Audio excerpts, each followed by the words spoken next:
Hey, it's Bradcast, and I am at the Motor City Comic Con, and I am here with Mark Pillow. And I don't know if you remember, but he was the last villain to make an appearance in Superman 4. Mr. Pillow, how are you? I am very well, thank you. I'm meaning it as a joke, but who took your hair, man? I know. What happened? 27 years old, 63 years old. It just goes. I hear you. Tell me about how you came into this role, because you're not doing that right now. Tell me how you got into this.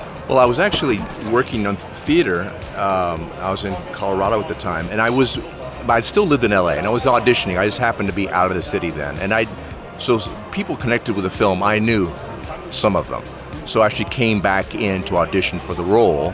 So it wasn't something that I hadn't been working at. Did you ever read comic books or Superman books when you were a kid? Superman. I grew up in West Africa, and so we didn't have television where we lived there, so I read comic books. It's just incredible to think that Superman was my favorite to read at that time. That's fantastic.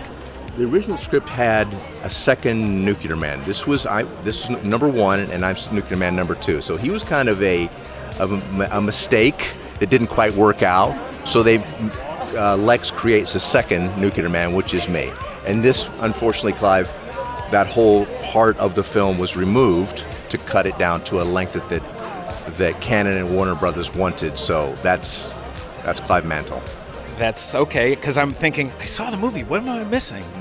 When I look and I watch the film, I remember each of the days that we were filming, and thinking what a great privilege I felt every day showing up to the set to be able to slip on that costume, stand across from Christopher, and just get to play for a while. So when I see it, I think the joy.